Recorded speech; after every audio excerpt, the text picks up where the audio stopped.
kid. He's sitting at dinner. Shut the up. Okay, pause. This poor kid. He's 29. Who gives a What's up, Frankie? And I'm back with another video. And today we're talking about NextGen NYC. You know who actually irritated me more than Charlie? Gia. Let's talk about it, y'all. Like, comment, subscribe, and enjoy. Yeah, let me check my shit real quick. Hotter than the fire coming out my flaming lips. You wanna play with me? You can't play in me. On the playground, bitch, you can't play with me. Got it, wanted, securing. So we're going to the show for Brooke's birthday. But before then, we get a glimpse of Miss KKK Kim. I'm gonna keep calling her until she shows me otherwise. Hey guys! Hi, honey bunny. Hello. You look tinier than last time I saw you. Hi, my baby. I miss you so much. Ariana does open up about the pressures it is for her to, you know, take care of her little siblings. You know, her mom asking for money, and I mean, I can understand that as well. When my mom asked me for money, my mom asked my sister for money. So I mean, it's just some things where you just like, you know, if I have it to help out, I'll have it to help out. I think it is one of the situations where it can get frustrating when you feel like you're being taken advantage of. And I think that's two different situations, right? Sometimes she asks me for help, but my mom asking me for this puts me in such a tough spot. Because she's plenty capable of making her own money. You have to create that. If, like, let's say my grandma has really never asked me for money ever in life. But if she was like, hey, Brian, I'm really in a hard time right now, and she personally asked me for money, I'm going to give it to her because she asked me. So I'm like, girl, yeah, you know, if I have it, girl, yeah, I got you. It's not a problem. But my grandma, she's a very private woman. So she would never be like, she would never want someone to speak on her behalf to give her money. So if my mom was like, oh, you need to give her money because da da da, my grandma would be pissed off. Like, she's like, you don't have to speak for me. And I get that. That's why I love my grandma down. Like, but besides the point, I think with KK Kim, you know, she asked just a little bit too much for from her daughter. But it is what it is. I think that's why they're doing that show, to, like, you know, get some funds. You know what's funny? I was talking to one of my homegirls on Instagram. You know, that's my girl. But I was talking to her, and it was just funny how we are saying, like, how are the next gen kids outperforming some of the cast of Housewives, right? I have never seen Potomac go out to the club and spend $14K. Haven't seen it yet. Haven't seen it yet. Okay?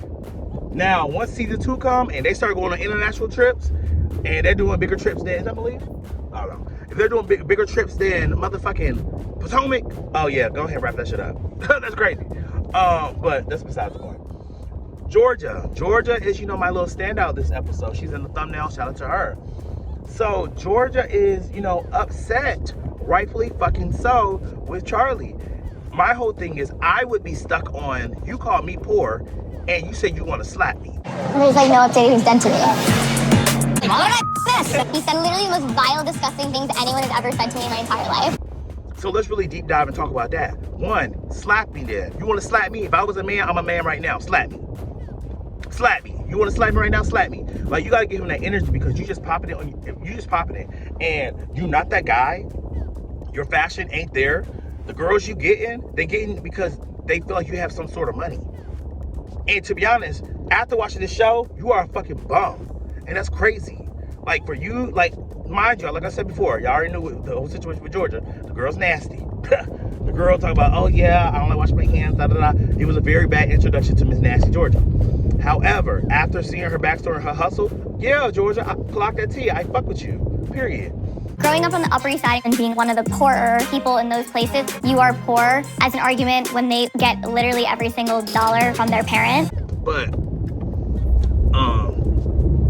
she go to lunch with KK Kim, and she was like, oh my God, girl, look at you. You look so amazing. You look just like your mother, girl. What's going on? And it's so crazy because Kim and Candy have the same sentiments. And I'm just like, y'all can really get these two girls together and really just sit it down. Just like, Mom, I get that y'all have a little bit of beef, but if you can forget Portia for over here saying that you're going to her and eat her pussy, then I think you could probably get over the situation with Kim. Just go ahead and just say that one, right? So hopefully they can make amends, and that'd be cute to see, you know? Disgusting. What I said, I shouldn't have said that. Okay, here's the thing though. The things that were said in that conversation on both sides, are irreparable. Let's go to this little dinner. They all have this like dinner at the end of the episode, right? That's where the bulk of the episode really comes at. So everybody's at dinner, but Georgia and Charlie go outside to hash their situation out. So as they're talking, she's trying to basically explain to him why she felt offended, and you know the stuff they were saying was crazy. But then she was like, "Well, everybody has an issue with you." So then he was like, "Well, who's everybody? Because I just know it's you and Riley." And she's like, "No, it's everybody." So it gets back to the table, and you know everybody's already calling him bro, brokey, all that, right? And with the money, you should have paid for the box every month. The kid just slithered out of the club somehow, and I haven't heard from him in a damn week. Slithered. So now, when he get back to the table, this is where Gia kind of pissed me off. There's something on the show that Gia pissed me off, and there's something off the show that I'm looking at Gia kind of sideways, but to each his own. So at the table, I forgot that George was over here whispering with Riley because Ariana and some other people were acting real friendly with Charlie after they came back inside. She was like, "Oh, Charlie, let's take a picture." And Ariana was clocking it, just basically telling her, like, "Girl, you don't got to whisper. If you got something to say, go ahead and say it to the table." What are you saying? Like, I don't get it. Just speak the f up. You speak the f up. If not, Talk it instead of this. Like, this is crazy. Like, everyone can still hear you at the end of the table. So, Miss Gia, you're over here talking about, "Oh, this is so stupid. This is so stupid." Okay. But now that people are holding him up to task, you're talking about, y'all are over here just grilling him. Like, the poor kid. I'm happy that Riley clocked her. Like, girl, that man that's a 30-year-old man. What are you talking about, kid? Poor kid, he's sitting at dinner. Shut the up. Okay, pause. This poor kid, he's 29. Who gives a Girl, he can handle himself. And if he didn't want to start all this shit, he should have kept that mouth closed. But he wanted to over here pop it. So at that point, no, it's not that poor kid. Absolutely not. So that's what I'm looking at Gia like, girl, you want to be Captain Save-A-Ho. You want to be, oh, the poor guy, oh my God. But Gia, you was jumping in the situation with Ava and Ariana that had nothing to do with you. You jumped into that. You want poor Ava. But now it's, oh, poor him. Gia, please. I like you, Gia. I still do, don't get me wrong. But Gia, please. Miss me with that. Because, girl, I don't got time. But speaking on Gia, right? Well, on the topic of Miss Gia. So, Gia addresses Donald Trump. Every time I say that name, girl. Ugh. But Gia addressed that man, and she's basically like, "Oh, can you over here forgive my father's deportation?" And you know, da da da da da da da da da. Hi guys, my name is Gia Giudice. I'm the daughter of Joe Giudice, and today I'm using my voice for something deeply personal. My dad was deported over 4 years ago. Since then, our family has lived in an emotional limbo. No matter how strong we try to be, the absence of a father, of a parent, is something that never stops hurting. Growing up, my dad was present at every cheer competition, every dance recital, holiday. He was our provider, our protector, and he still is, just now from thousands of miles away. Watching the Chrisley family receive a second chance inspired me. It showed me that people can be forgiven, that families can be restored, and that sometimes the justice system has room for grace. Oh. That gave me hope that maybe my dad could come home too. A pardon would mean more than just legal forgiveness. It would mean healing for my sisters, for my mom, for my family, and for me. We've missed birthdays, graduations, even the small moments that matter the most. This isn't just about one man. It's about a family who deserves to be whole again. I'm using my platform to speak not just as a public figure, but as a daughter who deeply misses her dad. We are not asking for sympathy.